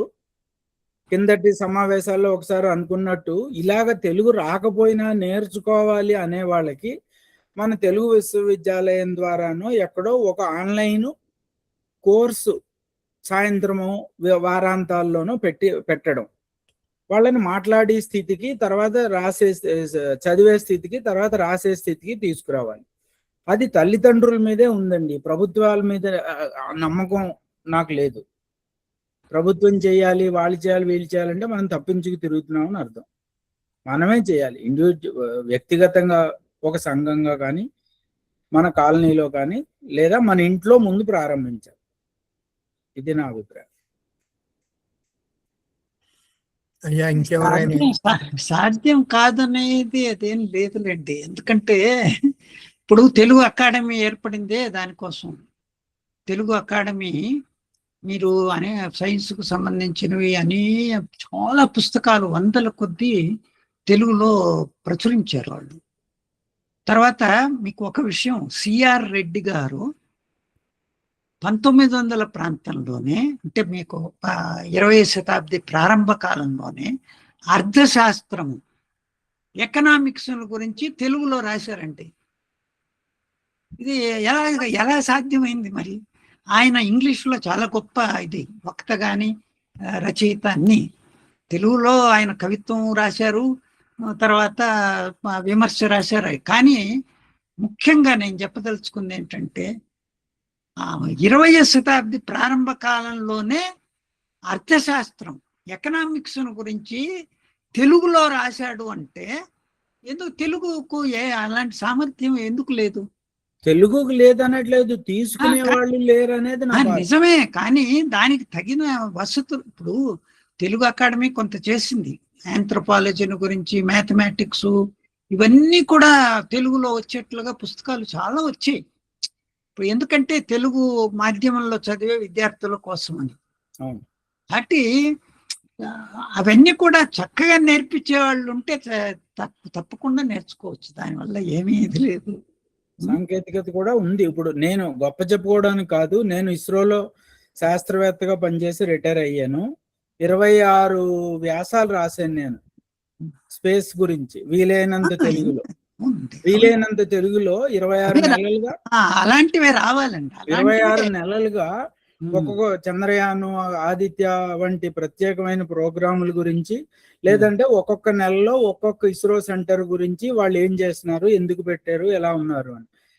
ఇటువంటి ప్రయత్నాలు ఉన్నా నేను అనేది ఏమిటంటే తల్లిదండ్రులు బాధ్యత ఎక్కువ తీసుకోవాలి, వాళ్ళు పిల్లల్ని చదివించాలి అనేది నా భావన. నమస్కారం.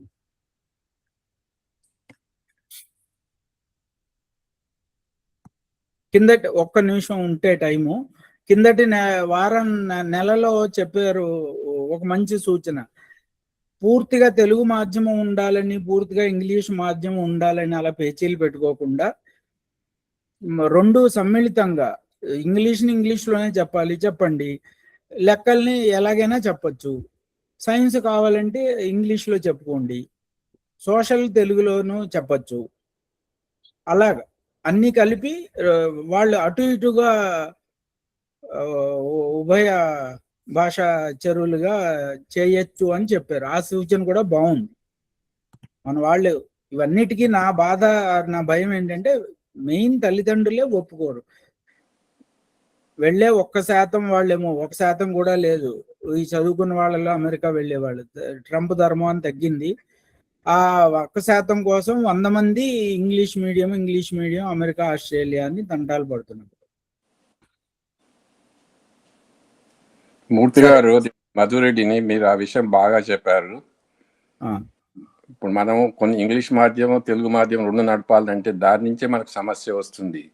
అందరూ తప్పక 12వ తరగతి వరకు తెలుగు మాధ్యమంలో చదువుకోవాలి. మన జనరేషను, రాళ్ళపల్లి గారి జనరేషను 1995 వరకు ప్రతి ఒక్క తెలుగు మాధ్యమం స్కూల్లో ఎక్కువ ఉండేవి. తర్వాత ప్రైవేట్ ఇంగ్లీష్ మాధ్యమం స్కూళ్ళు వచ్చింది, తర్వాత వచ్చినాయి. కనుక మనం గతంలోనే తెలుగులో చదువుకుంటే కూడా రాణిస్తారు, పిహెచ్డీలు ఉన్నారు, డాక్టర్లు చేసి ప్రపంచంలో రాణించిన వారు ఉన్నారు. కనుక మనం ఈ కాంప్రమైజ్ యాటిట్యూడ్ పోతే ఏది సక్సెస్ కాము. కనుక మనం పోరాటం చేసేది సెకండరీ ఎడ్యుకేషన్ వరకు కంపల్సరిగా తెలుగు మాధ్యమంలో చదువుకోవాలని పోరాటం తప్పితే మనకు సఫలం కాలేము. అంటే ప్రైవేట్ స్కూళ్ళల్లో కూడా తెలుగు మాధ్యమం పెట్టించాలి. అప్పుడు కంపల్సరిగా 12వ తరగతి వరకు అందరూ తెలుగు మాధ్యమంలో చదువుకోవాలి. ధనవంతులు లేడు, పేదవాళ్ళు లేడు, ఎవరు లేరు. అవును, వీలైతే ప్రభుత్వ బడులలో చదువుకోవాలి, ఢిల్లీ లాగా. ఇప్పుడు దీన్ని వ్యతిరేకించే వాళ్ళు ఏమంటున్నారు, అదే మీ పిల్లల్ని మీ వాళ్ళనేమో కాన్వెంట్లకి అమెరికాలకి పంపిస్తారు, పేదవాళ్ళు అక్కర్లేదా అని పాత జగన్ చెప్పిన డైలాగులు అవే. డాక్టర్ కంచయ్య గారు అదే ప్రశ్న వేస్తున్నాడు. ఆ ప్రశ్న మన వాళ్ళ దగ్గర జవాబు లేదు. అందుకని అందరూ తెలుగు మాధ్యమంలో చదువుకుంటే ఈ ప్రశ్న ఉత్పన్నం కాదు. అది మొత్తం పైనుంచి మార్పు రావాలి. నేను చెప్పడం, ఇట్లాంటివి మొదలు పెట్టడం, ఒక మోడల్ స్కూల్ లాగా చేసి దాంట్లో చక్కగా అంటే చాలా ఉన్నత ప్రమాణాలతో బోధన జరిగేట్టుగా చేస్తే బహుశా అది ఇతరులకు కూడా ఒక మాదిరిగా. రెసిడెన్షియల్ స్కూల్, గురుకుల్ స్కూల్స్ అలాంటి అభిప్రాయాలతో పెట్టారు, కానీ సక్సెస్ కాలేదండి. వాళ్ళు నిజంగా సమస్యను సాల్వ్ చేయలేదు. రిజర్వేషన్ అక్కడ సంస్కృతం దూరిపోతుందండి. అట్లాంటి చోట్ల వాళ్ళు ఏం చేస్తున్నారంటే తెలుగు కంటే సంస్కృతానికి ఎక్కువ ప్రాధాన్యం ఇస్తారు. ఒక్క బడితోటి సరిపోదు, ప్రతి బడి తెలుగునే ఉండాలని నా అభిప్రాయం. సారీ.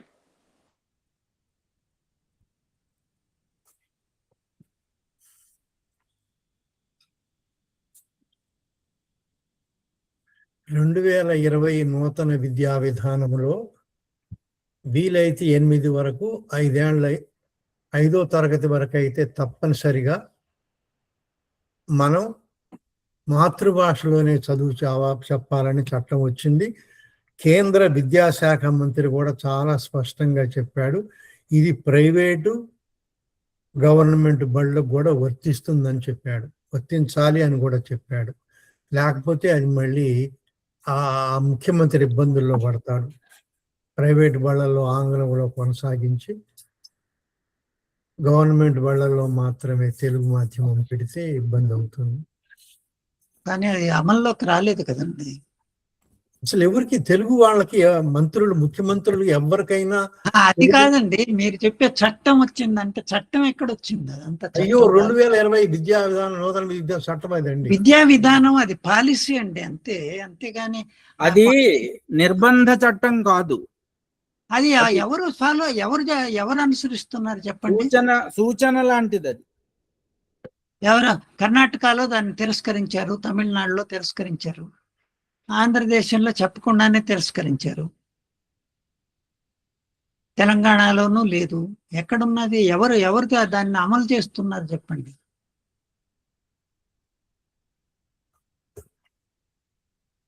గురుగారు నమస్కారం, నేను వెంకటేశ్వర్ని.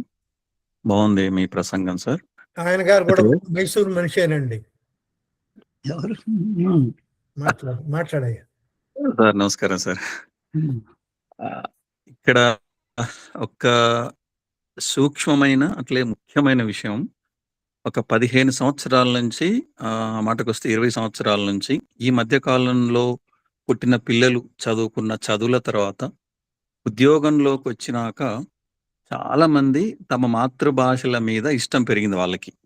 మనం గమనిస్తే అది ఎకనామిక్ సర్వే అయినా చూసుకోండి, ఏ సర్వేలు మనం చూసినా, గవర్నమెంట్ ఆఫ్ ఇండియా సర్వేలు చూసినా ఆ విషయం తెలుస్తుంది, మనకు స్పష్టంగా తెలుస్తుంది. అయితే ఇందాక మూర్తి సార్ అన్నట్లు, మధురెడ్డి సార్ అన్నట్లు, గురువారు అన్నట్లు దాన్ని సక్రమమైన పద్ధతిలో ఎవరు చేయాలి అంటే, మనం ఒక 100 మందో, 200 మందో అని కాకుండా, ప్రభుత్వం నుంచి వస్తే తప్ప అంటే ప్రజలు వినలేరు. ఆ నాయకుడో లేదా ఆ ప్రజలు నేనిందాక అన్నాను. ముఖ్యంగా మన తెలుగు వాళ్ళు, అది ఓపెన్ స్టేట్మెంట్. ఆ కుల సంఘాల నుంచి బయటికొస్తే తప్ప తెలుగు బతకదు.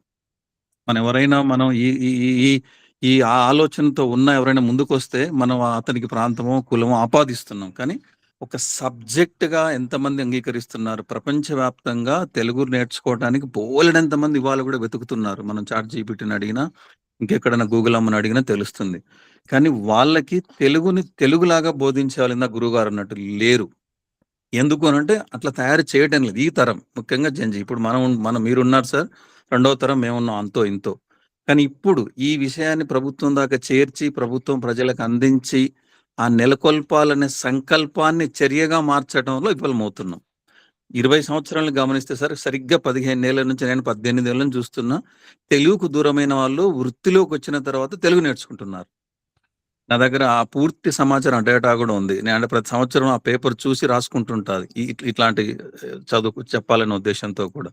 అయితే ఈ విషయాన్ని ప్రజలకి ఎట్లా అందించాలి? ముఖ్యంగా ప్రజలు, నాయకులు, ఆ నాయకులు ప్రజలకు ఎట్లా అందించాలనే ఆ స్క్రిప్ట్ రచన ఎక్కడో మిస్ అవుతుంది అనేది నా అభిప్రాయం. ఇది నా సొంత అభిప్రాయమే. ధన్యవాదాలు గురుగారు. అయ్యా నమస్తే. మీరు మీరు చెప్పిన దాంట్లో సారాంశం, తల్లిదండ్రుల ప్రభావం తగ్గిన తర్వాత, వాళ్ళ కాళ్ళ మీద వాళ్ళు నిలబడిన తర్వాత సమాజాన్ని చూసి నేర్చుకుంటున్నారు. ఇంకా ముఖ్యంగా అమెరికా, ఆస్ట్రేలియా వెళ్ళిన వాళ్ళు వీళ్ళు వెళ్ళడానికి తాపత్రయపడుతున్నారు. కానీ వాళ్ళు అక్కడ మనబడి అని పెట్టుకుని, సిలికాన్ ఆంధ్ర వాళ్ళు ఇప్పుడు యూనివర్సిటీ స్థాయికి వెళ్ళారు. అద్భుతమైన తెలుగు మాట్లాడుతున్నారు వాళ్ళు. నేర్చుకున్న మట్టుకే, స్లాంగ్ కొంచెం తేడా ఉండొచ్చు, నేర్చుకున్న మట్టుకు మాట్లాడుతున్నారు. అక్కడి నుంచి వచ్చి అష్టావధానాలు, శతావధానాలు చేస్తున్నారు, కూచిపూడి డాన్సులు చేస్తున్నారు, పద్యాలు, సీస పద్యాలు, కంద పద్యాలు రాస్తున్నారు. అంటే కొంచెం దూరం అయిన తర్వాత తల్లిదండ్రులకి దాని విలువ తెలియడం ఒకటి, అది అందుబాటులో ఉండడం. నేర్పాలి అనుకుంటే స్కూల్లో ఉన్నా లేకపోయినా, ఐ థింక్ స్కూళ్ళల్లో కూడా కొంత ఎక్స్ట్రా మార్కులు ఏవో ఇస్తారేమో ఇలాంటి వాటికి. ప్రతి శనివారం, ఆదివారం అక్కడ మనబడిలో నేర్పించడం, తల్లిదండ్రులు పొద్దున్నే లేచి వాళ్ళని పిల్లల్ని అక్కడ దింపి, వాళ్ళేమో సూపర్ మార్కెట్కి వెళ్ళి సరుకులు కొనుక్కుని, మధ్యాహ్నం వచ్చి భోజనం చేయించి, మళ్ళీ ఇంకో చోట దింపి, అలాగే వీకెండ్ అంతా కూడా వాళ్ళు ప్రయత్నిస్తున్నారు. అంటే మన వాళ్ళందరినీ ఇప్పుడు అమెరికా పంపిస్తే కానీ రాదా మరి? ఎలాగో అది తెలియదు, ఈ విలువ తెలియడం అనేది. అంటే అంతెందుకు, ఐఏఎస్లో ఎంత బాగా చదువుతున్నారు. ఐఏఎస్ కోసం అని తెలుగు తీసుకున్న వాళ్ళు క్షుణ్ణంగా చదువుతున్నారు, చరిత్రని చదువుతున్నారు, భాషని చదువుతున్నారు, వ్యాకరణాన్ని చదువుతున్నారు. ఇందాక సార్ చెప్పారు సార్, మన భాష ఎప్పుడు కూడా వేల సంవత్సరాల నుంచి ప్రభావవంతమైన భాషనే. ఒక్కసారి మన భాష వస్తే ఎవరైనా సరే వాళ్ళు చనిపోయేదాకా మన భాషను మర్చిపోరు. అంటే అట్లాంటి నిర్మాణం మన భాషలో ఉంది. గొప్ప నిర్మాణం ఉంది. కానీ గొప్ప నిర్మాణం ఉంది అని మనం చాటుకోలేకపోతున్నాం. అంటే ఈ మధ్యలో లంకె ఎక్కడో మిస్ అవుతుంది అనేది నేను ఇన్నేళ్ల నుంచి గమనిస్తున్న అంశం. భాషలో ఉండే గొప్పతనం ఉందయ్యా. ఇప్పుడు మీలాంటి పెద్దలు, ఇంకా చదువుతున్న వాళ్ళు చాలా మంది, అంటే మన చర్చల్లోకి రాకపోవచ్చు, మన దగ్గర మనతో ట్రావెల్ చేయకపోవచ్చు గాక, కానీ భాష మీద అందరికీ ఇష్టం ఉంది. ఆ ఇష్టాన్ని వృద్ధిలోకి మలచటంలో మనం ఫెయిల్ అవుతున్నాం. ఇష్టాన్ని వృద్ధిగా మలచటం, ఇష్టాన్ని ఉద్యోగ రంగంగా మలచటంలో చాలా మంది ఇక్కడ మనం సఫలీకృతం కావటం లేదు. ఇది నేను గట్టిగా చెప్పదలుచుకున్న మాట అయ్యా. ఇది ఎలా అనేది ఆలోచించాలనేది నా విన్నపం. నమస్తే. సుందరం గారిని ఉడుం పట్టుబట్టాల. మళ్ళీ చెప్పాను అనుకోకపోతే ఒక్క వాక్యం మళ్ళీ చెప్పి ముగిస్తాను. అయ్యా, వేరే వాళ్ళు ఎవరు ఎంత చేయాలి అనేది పక్కన పెట్టి, మనం మన ఇంట్లో ఉన్న పిల్లలకి లేదా ఈ తాతలు మనవలకి ఫస్ట్ తెలుగు నేర్చుకునేలాగా చదవగలిగే స్థాయి, రాయడం తర్వాత చదవగలిగే స్థాయికి రావాలి. మా వాడికి తెలుగు రాదండి అని చెప్పడం గొప్పగా కాకుండా అవమానంగా, సిగ్గుగా భావించే స్థితి రావాలి.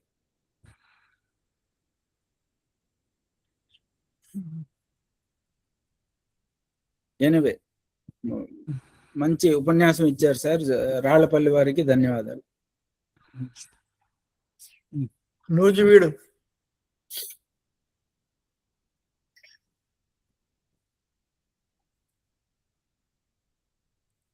ఉడుము రాలేదు అక్కడి నుంచి, నూజివీడు ఉడుము. అయ్యారు, నేను ఒక విషయం మాట్లాడతాను.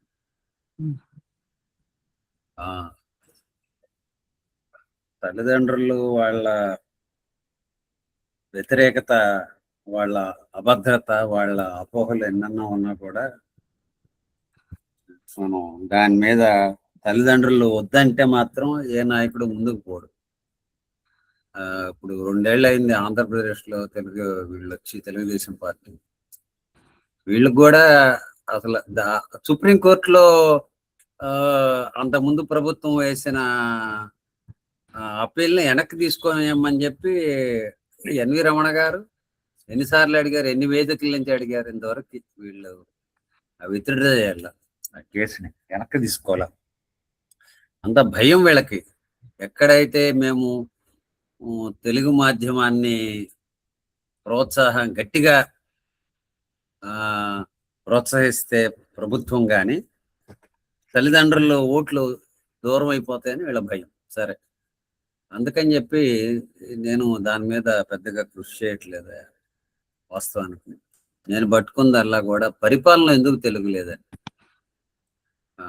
మన గుంటుపల్లి శ్రీనివాస్ కూడా కోర్టులో ఇదే కేసు వేశారు. వారు కూడా కొంత నా దగ్గర నుంచి వివరాలు సేకరించి మేమిద్దరం కలిసి చేశాము. వెబ్సైట్లో, ప్రభుత్వ వెబ్సైట్ జిల్లాల్లోకి వెళ్ళి చూసాం ఎన్ని వాళ్ళు తెలుగులో పెట్టారనేది. ఒక వెబ్సైట్లో ఒక్కొక్క జిల్లాలో ఆ విభాగాధిపతి వెబ్సైట్లో పెడతారు, కొన్ని ఉద్యోగాలు ఉన్నాయి, మీరు అప్లై చేసుకోండి, దరఖాస్తు పెట్టుకోండి అని. అట్లా ఇంకా లేకపోతే పత్రికా ప్రకటనలు ఇవన్నీ కూడా చూస్తే ఒక 10-15% తెలుగులో ఉంటాయి, మిగతా అంతా కూడా 80%లోనే ఉంటాయి. ఇవి కాకుండా నేను ఒక 10 రోజులు 2 వారాలు అయిపోయింది. దానికి ఏంటంటే మన అధ్యక్షులు ఆయనకి చెప్పారు, ఎవరు మన అధికార భాషా సంఘం ఆయనకి చెప్పారు, మా రవీంద్రనాథ్ ఈ పనిలో ఉన్నాడు, మీరు మాట్లాడినాడు. సరే, ఆ అధికార భాషా సంఘం ఆయన పూల త్రివిక్రమ్ గారు రమ్మంటే వారి ఆఫీస్కి వెళ్ళాను. ఆయన మీరేం చేస్తున్నారంటే ఇట్లా కొన్ని జిల్లాలు అడిగానండి. అప్పటికి నేను ఒక 5-6 జిల్లా కలెక్టర్లకి ఇది ఆర్టీఐ ద్వారా దరఖాస్తు పెట్టాను. అంతకుముందు ఈ దరఖాస్తులు పెట్టాను, కానీ అవన్నీ కూడా కొంచెం రిజిస్టర్ పోస్టులు చేయటం, దానికి 10 రూపాయల స్టాంప్ పేపర్లు అంటించడం, రెవెన్యూ స్టాంప్ ఇవన్నీ ఉన్నాయి. రెవెన్యూ కాదు, అదేదో కోర్టు ఫీ స్టాంప్, ఇవన్నీ చేశాను. అది మరి 26 జిల్లాలకి ఎక్కడ చేస్తానని చెప్పి నేను కొంచెం ఒక 5-6 జిల్లాలకే చేశాను. అంటే ఒక లెక్క తీసుకున్నాం, 3 నెలలకు ఒకసారి నివేదిక అడుగుదాం ఒక పౌరుడిగా. అక్టోబర్ నుంచి డిసెంబరు ఒక 5-6 జిల్లాలు అడిగా. తర్వాత జనవరి నుంచి మార్చి వరకు ఒక 5-6 జిల్లాలు అడిగా. ఈ విషయం పూల విక్రమ్ గారికి చెప్తే, త్రివిక్రమ్ గారికి ఆయన అన్నారు, నేను మా ముఖ్యమంత్రి గారిని కలవాలి, నేను ఇలాంటి ఆట నాకు ఉపయోగపడింది, మీరు ఇవన్నీ వివరాలు తీసుకోండి అంటే, సరే నేను మళ్ళా మొత్తం అన్ని జిల్లాల కలెక్టర్లను అడిగాను. ఎట్లా ఇప్పుడు ఏంటి 10 రూపాయలు ఆన్లైన్లో ఫీజు చెల్లిస్తే సరిపోయింది. ఆన్లైన్లో అంతకుముందు రిజిస్టర్ పోస్టులు ఇవన్నీ చేసేవాళ్ళం, ఇప్పుడు 10 రూపాయలే గవర్నమెంట్ ఫీజు అక్కడ కనపడిద్ది మనం ల్యాప్టాప్లో, దాన్ని అక్కడే మన ఫోన్ ద్వారా పే చేస్తే ఆ జిల్లా ఆ ప్రశ్నకి ఆ 10 రూపాయలు అనమాట.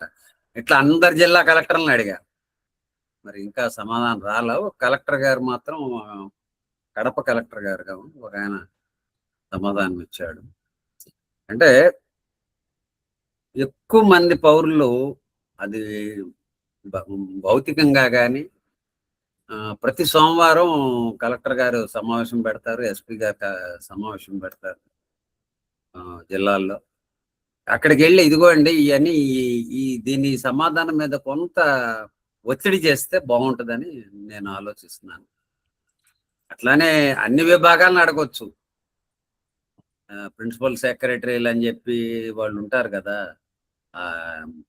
ఈ వీళ్ళు జిల్లాల్లో హెడ్లు కాకుండా ఎడ్యుకేషన్ సెక్రటరీ ఉంటాడు, అగ్రికల్చరల్ సెక్రటరీ ఉంటాడు, వాళ్ళను కూడా మనం ఇదే ప్రశ్న అడిగితే వాళ్ళు కూడా తీసుకుంటారు.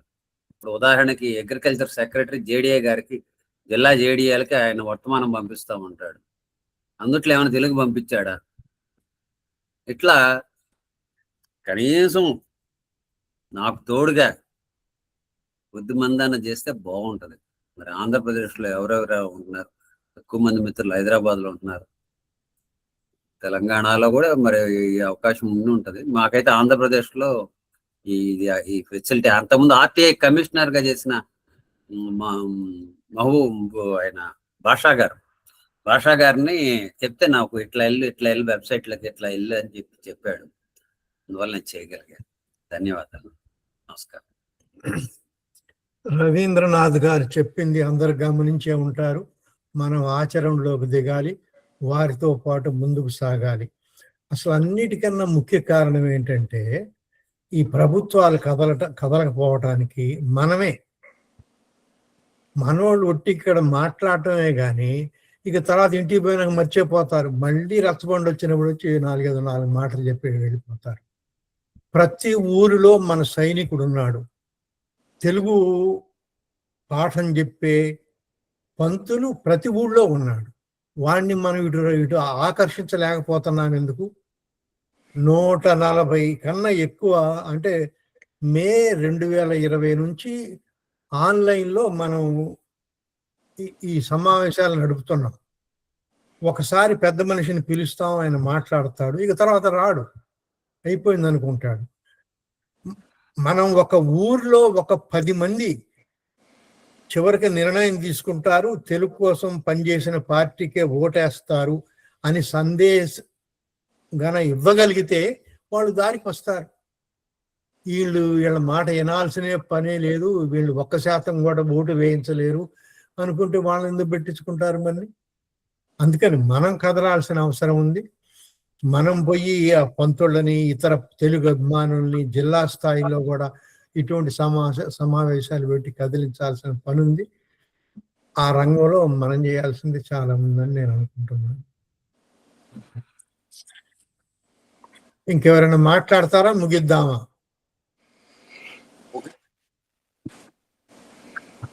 కోదండరామయ్య గారు, నేను చివరకు ఒక 2 వాక్యాలు చెప్పదలుచుకున్నాను.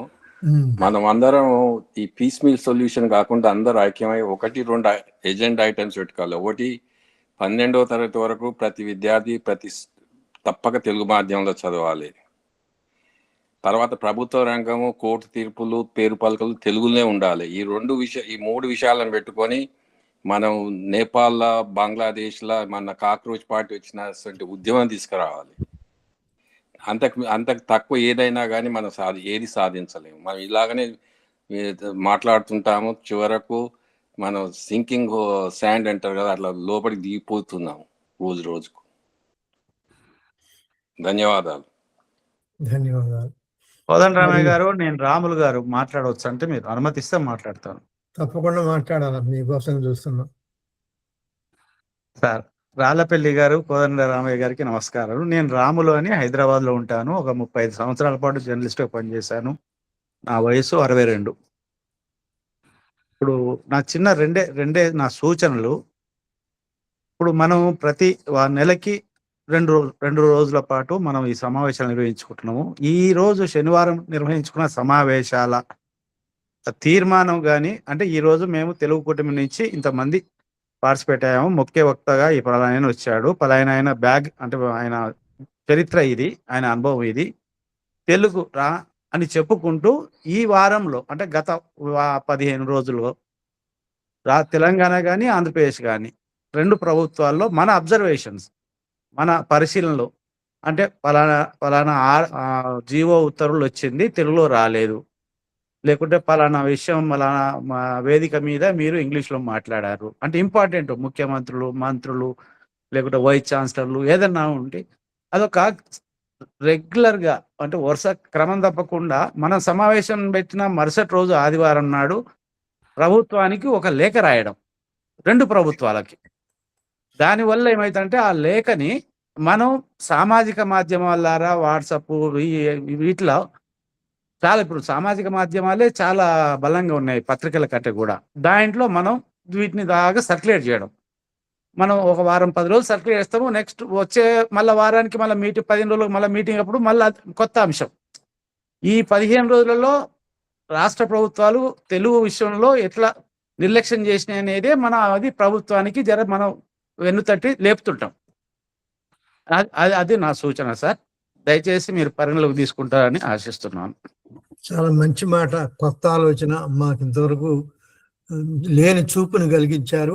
అమ్మ సుధారాణి గారు, మీకు ఇక్కడ మిగిలిన వాళ్ళకు కూడా చెప్తున్నాను, సుధారాణి గారికి మీరు కావలసిన సమాచారం పంపండి.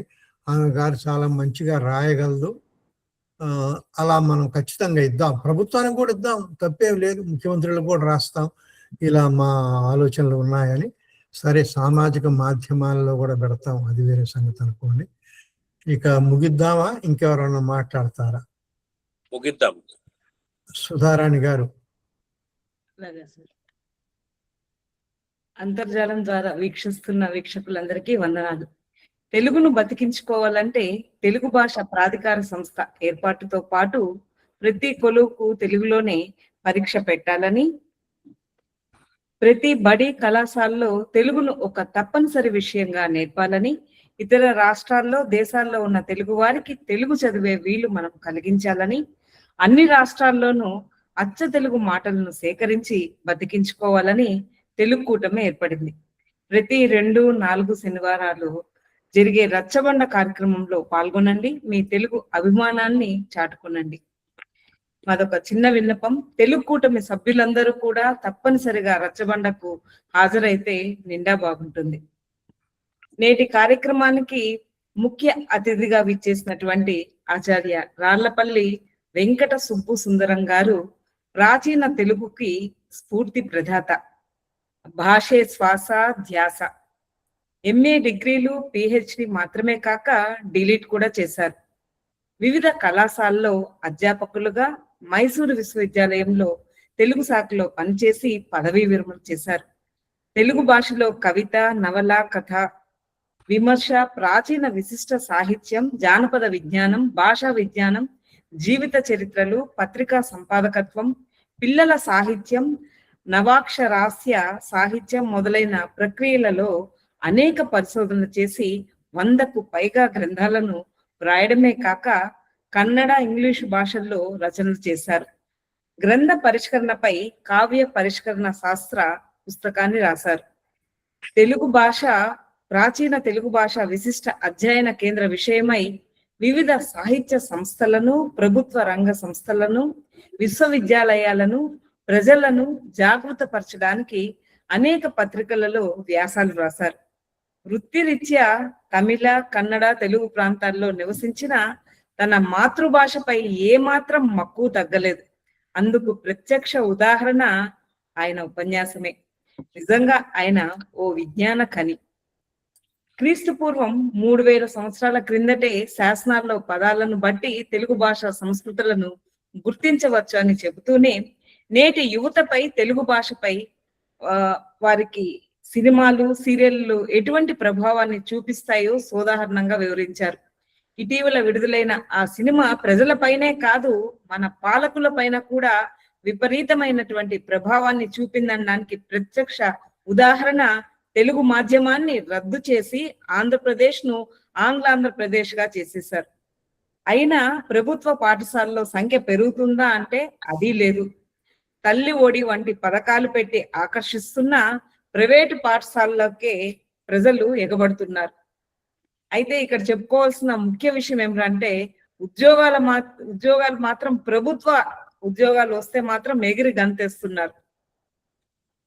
జానపదుల వద్ద అసలైన భాష నిలిచి ఉంది అనడానికి ప్రత్యక్ష ఉదాహరణ వాళ్ళు పాడేటువంటి పాటలు, గేయాల్లో ఉన్నాయని తెలియజేశారు.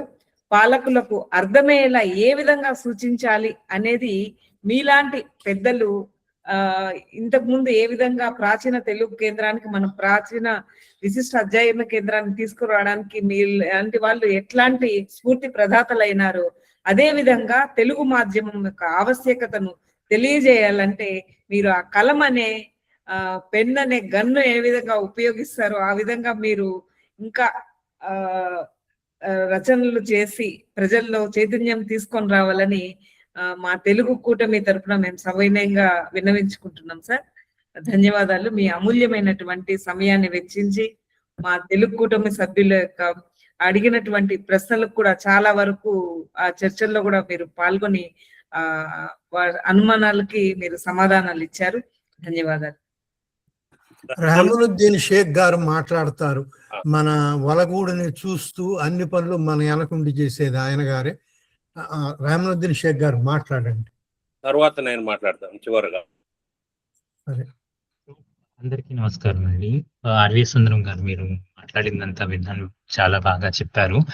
అయితే మారిన సాంకేతికతల వల్ల పూర్తిగా మనకి ఈ విద్యా మాధ్యమం కానీ ఇవన్నీ మెల్లిమెల్లిగా అసంబద్ధం అయిపోయే పరిస్థితికి మనం చేరుకున్నాం.